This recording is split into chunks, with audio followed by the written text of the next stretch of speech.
Hello friends, मैं नीता तिवारी आप सभी का स्वागत करती हूं आपके अपने स्मार्ट लर्निंग के प्लेटफॉर्म पे। तो दोस्तों, जैसा कि आप जानते हैं कि हम लोग सीडीपी पेपर 1 के लिए, पेपर 1 और 2 दोनों के लिए ही सीडीपी की तैयारी कर रहे हैं और हम उसका फर्स्ट चैप्टर पढ़ रहे हैं। हमारा फर्स्ट चैप्टर है विकास की अवधारणा एवं इसका अधिगम से संबंध। ठीक है, तो चलिए हम लोग उसको शुरू करते हैं। इससे पहले एक वीडियो में मैंने इसके हाफ पार्ट को बनाया था, आज ये उसका नेक्स्ट पार्ट है। ठीक है, तो चलिए शुरू करते हैं। सबसे पहला है, देखिए, फैक्टर्स अफेक्टिंग ऑफ डेवलपमेंट। ठीक है, वंशानुक्रम, हेरिडिटी। ठीक है, फैक्टर्स अफेक्टिंग ऑफ डेवलपमेंट। ठीक है, जो डेवलपमेंट को जो फैक्टर्स अफेक्ट करते हैं, विकास को प्रभावित करने वाले जो कारक होते हैं, उनको हम यहाँ पढ़ेंगे, जिसमें कि सबसे पहला है हमारा वंशानुक्रम।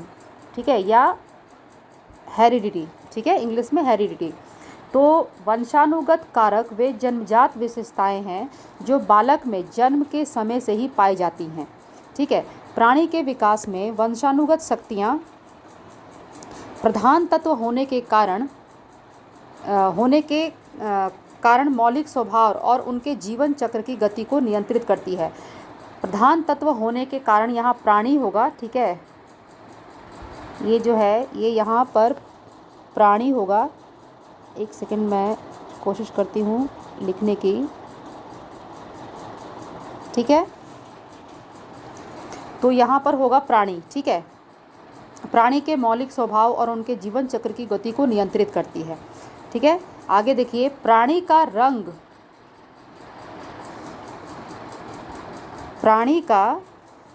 रंग, रूप, लंबाई, अन्य शारीरिक विशेषताएं, बुद्धि, तर्क, स्मृति तथा अन्य मानसिक योग्यताओं का निर्धारण वंशानुक्रम द्वारा ही होता है।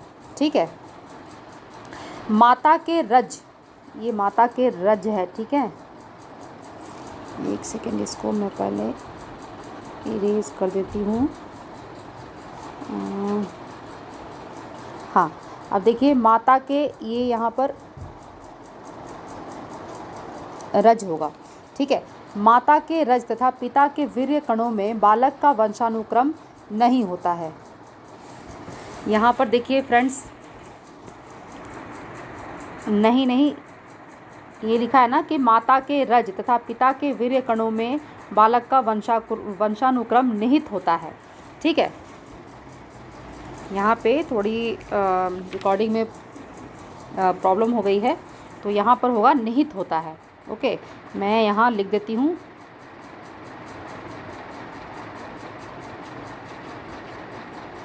निहित होता है। ठीक है, गर्भाधान के समय। ठीक है, यहाँ पर चीन नहीं है, यहाँ पर जीन है। ठीक है,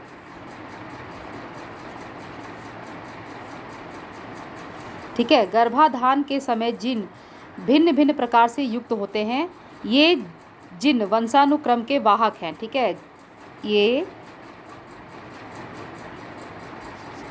जीन ही, ठीक है, जीन है, ये आप सभी जानते ही हैं, ये जीन ही वंशानुक्रम के वाहक हैं। अतः एक ही माता पिता की संतानों में भिन्नता दिखाई देती है। यह भिन्नता का नियम है लॉ ऑफ वेरिएशन। ठीक है, इसे कहते हैं लॉ ऑफ वेरिएशन। ठीक है, जो भी होता है वो किस वजह से होता है? जीन की वजह से होता है। ठीक है, चलिए आगे देखते हैं।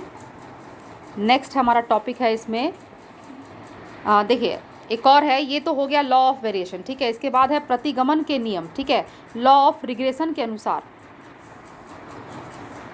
प्रतिगमन के नियम, लॉ ऑफ रिग्रेशन के अनुसार प्रतिभाशाली माता पिता की संतानें दुर्बल बुद्धि के भी हो सकते हैं। ठीक है, तो आप समझ गए होंगे कि प्रतिगमन के नियम यानी कि लॉ ऑफ रिग्रेशन के अनुसार, लॉ ऑफ रिग्रेशन हमें क्या बताता है कि प्रतिभाशाली माता पिता की जो संतान है वो भी दुर्बल बुद्धि की हो सकती है। ठीक है, चलिए नेक्स्ट है हमारा टॉपिक वातावरण। ठीक है, वातावरण यानी कि हमारा जो एनवायरनमेंट है।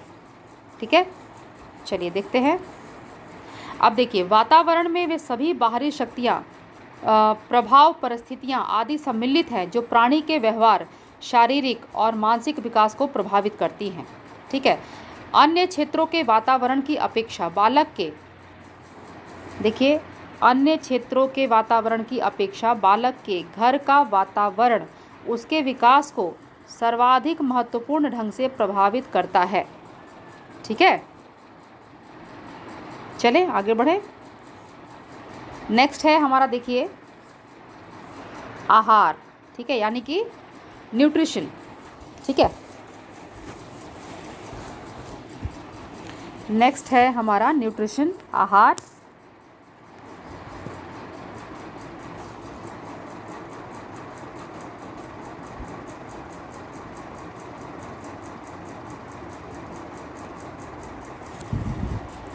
ये एन यहाँ पर पूरा लिख नहीं पा रही हूँ मैं। ठीक है, ये न्यूट्रिशन आप समझ जाइएगा। ठीक है, तो माँ का आहार गर्भकालीन अवस्था से लेकर जन्म के उपरांत तक शिशु के विकास को प्रभावित करता है। आहार की मात्रा की अपेक्षा आहार में विद्यमान तत्व बालक के विकास को अधिक महत्वपूर्ण ढंग से प्रभावित करता है। अब इस चीज़ को ध्यान दीजिएगा कि यहाँ क्या लिखा हुआ है, आहार की मात्रा, यानी कि आप कितने क्वांटिटी में खिलाते हैं बच्चे को। ठीक है, इससे ज़्यादा आहार में जो विद्यमान जो तत्व हैं जो बालक के विकास में, वही सबसे ज़्यादा अधिक महत्वपूर्ण ढंग से प्रभाव डालते हैं। ठीक है, ये नहीं कि हमने ज़्यादा 4-5 रोटियां खिला दी या भर के एक थाली चावल खिला दिया तो वो ज़्यादा बच्चे को हेल्दी बना देगा, नहीं। उसमें जितने जो प्रभावित तत्व हैं, ठीक है, आहार में जो तत्व हैं, जो भी विटामिन्स हैं, मिनरल्स हैं, फैट है, वो कितनी कितनी मात्रा में है, ये ज़्यादा प्रभावकारी होता है। ठीक है, चलिए एक सेकेंड, चलिए आगे बढ़ते हैं। आप देखिए, नेक्स्ट है हमारा रोग। ठीक है, रोग। तो यहाँ पर हमें बताया जा रहा है कि शारीरिक बीमारियाँ भी बालक के शारीरिक और मानसिक विकास को महत्वपूर्ण ढंग से प्रभावित करती हैं, है ना। शारीरिक बीमारियाँ भी बालक के शारीरिक और मानसिक विकास को महत्वपूर्ण ढंग से प्रभावित करती हैं। बाल्यावस्था में, देखिए, बाल्यावस्था में यदि कोई बालक अधिक दिनों तक बीमार रहता है तो उसका शारीरिक और मानसिक विकास अवरुद्ध हो जाता है। ठीक है, अगर बच्चा बचपन में, जब वो छोटा बच्चा है, जब वो ज़्यादा उस समय बीमार रहेगा तो उसका शारीरिक और मानसिक विकास अवरुद्ध होगा ना, बिल्कुल होगा।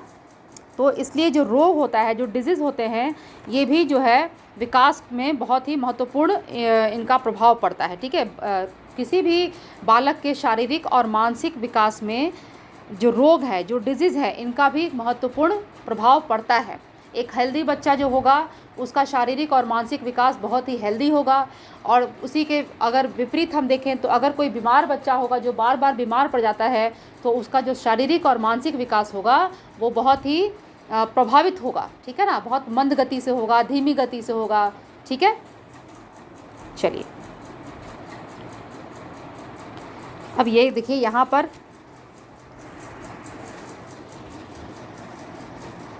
नेक्स्ट है हमारा अंतःस्रावी ग्रंथियाँ।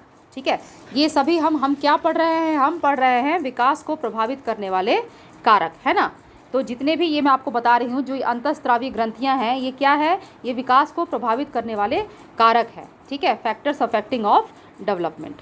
ठीक है, चलिए तो देखिए यहाँ क्या है, अंतःस्रावी ग्रंथियाँ में बालक के अंदर पाई जाने वाली ग्रंथियों से जो स्राव निकलते हैं वे बालक के शारीरिक और मानसिक विकास तथा व्यवहार को महत्वपूर्ण ढंग से प्रभावित करते हैं।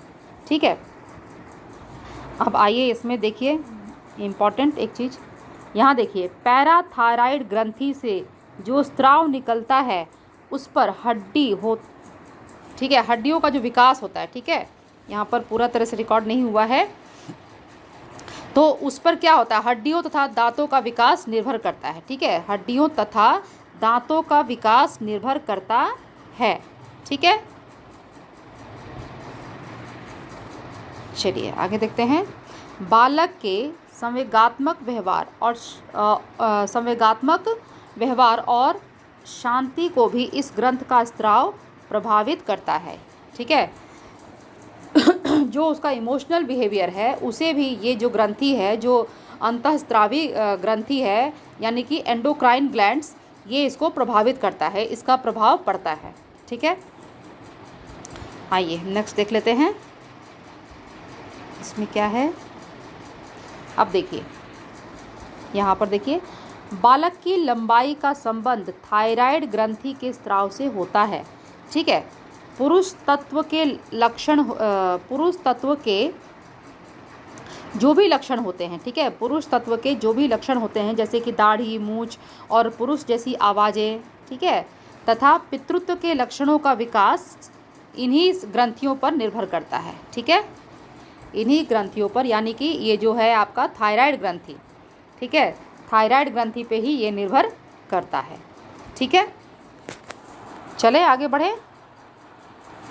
चलिए नेक्स्ट है, देखिए विकास को प्रभावित करने वाले कारक में जो फैक्टर है उसमें नेक्स्ट है हमारा बुद्धि यानी कि इंटेलिजेंस। ठीक है, नेक्स्ट है हमारा बुद्धि। ठीक है, तो अब देखिए, बालक का बुद्धि भी एक महत्वपूर्ण कारक है जो बालक की शारीरिक और मानसिक विकास को प्रत्यक्ष या अप्रत्यक्ष रूप से प्रभावित करता है। ठीक है,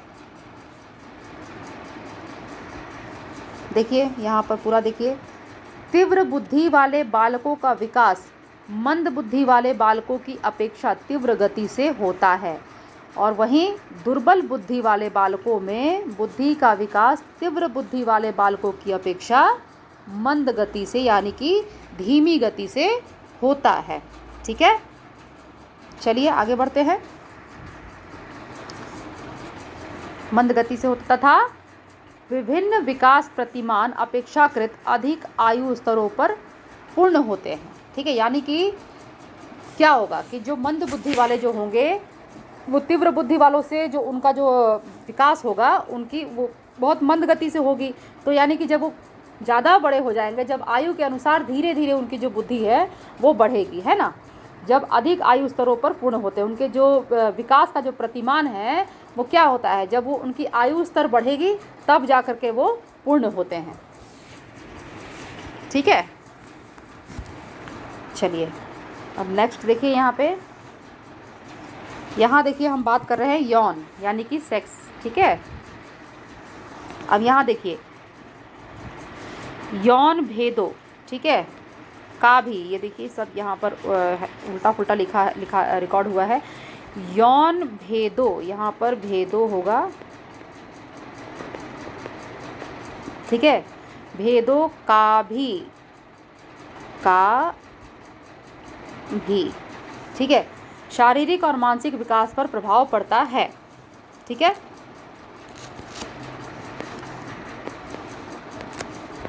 अब देखिए जन्म के समय लड़कियां लड़कों की अपेक्षा, देखिए जन्म के समय लड़कियां लड़कों की अपेक्षा कम लंबी उत्पन्न होती हैं, परंतु वह संधि, ठीक है, वह संधि, ये वह नहीं है वह संधि होगा। इसको मैं करेक्शन कर देती हूँ, एक सेकंड रुकिए। ये जो है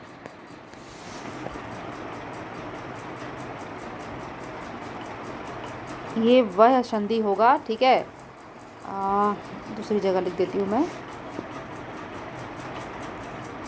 ये देखिए मैं यहाँ लिखने की कोशिश करती हूँ। ठीक है, ये वह संधि है। ठीक है, तो वह संधि अवस्था के प्रारंभ होते ही लड़कियों में परिपक्वता के लक्षण। अब वह संधि क्या है, तो वह संधि जो होता है वह होता है आपका 12 वर्ष से 14 वर्ष तक। ठीक है, यानी कि जो आपका उत्तर बाला होता है, बाल्यावस्था होता है, और किशोरावस्था का जो स्टार्टिंग होता है उसके बीच की कड़ी को कहते हैं वह संधि। ठीक है, जो आपका उत्तर बाल्यावस्था होता है और जो आपका स्टार्टिंग किशोरावस्था होता है, तो इन दोनों के बीच की कड़ी को जोड़ने वाले को वह संधि कहते हैं। ठीक है, चलिए, तो परिपक्वता के लक्षण लड़कों की अपेक्षा क्या होता है, दिखने लगता है। ठीक है, लड़कों की अपेक्षा शीघ्र विकसित होने लगता है, अपेक्षा यहाँ पर शीघ्र विकसित होने लगता है, यहाँ पर होगा, यहाँ पे विकसित होगा। ठीक है,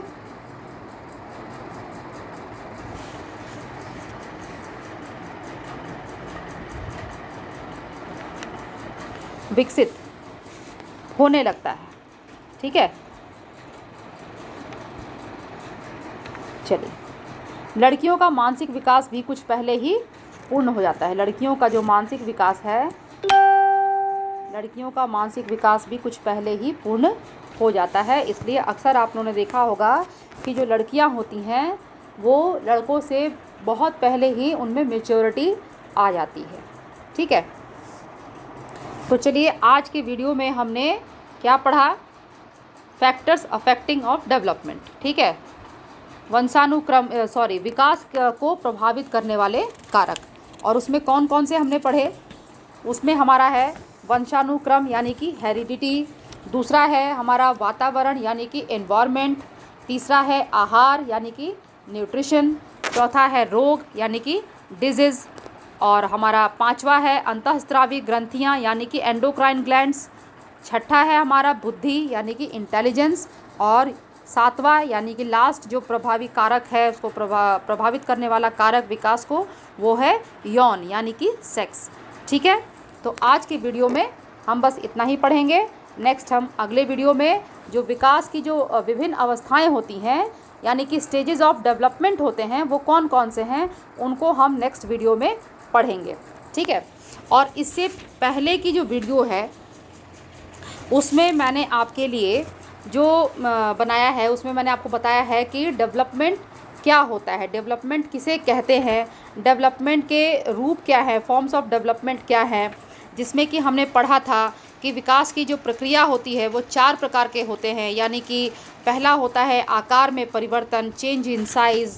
ठीक है, दूसरा होता है अनुपात में परिवर्तन, चेंज इन प्रोपोर्शन, तीसरा होता है पुरानी रूपरेखा में परिवर्तन, डिसअपियरेंस ऑफ ओल्ड फीचर्स, और चौथा डी यानी कि नए गुणों की प्राप्ति। ठीक है, और उसके बाद हमने पढ़ा था प्रिंसिपल्स ऑफ डेवलपमेंट यानी कि विकास के सिद्धांत।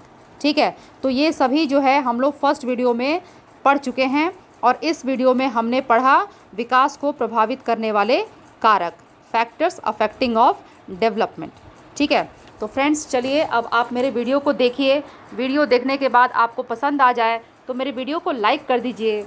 मेरे चैनल को अगर अभी तक आपने सब्सक्राइब नहीं किया है तो प्लीज़ आप मेरे चैनल को सब्सक्राइब कर लीजिए। फ्रेंड्स, बेल आइकन को प्रेस करना बिल्कुल भी मत भूलिएगा, क्योंकि अभी बहुत से वीडियोज़ आपके लिए आने बाकी हैं, और मेरे वीडियो को आप ज़्यादा से ज़्यादा शेयर भी करिए। ठीक है फ्रेंड्स, चलिए फिर हम नेक्स्ट वीडियो में मिलेंगे। तब तक आप लोग पढ़ते रहिए, वीडियो देखते रहिए, मुस्कुराते रहिए, खुश रहिए। Bye bye.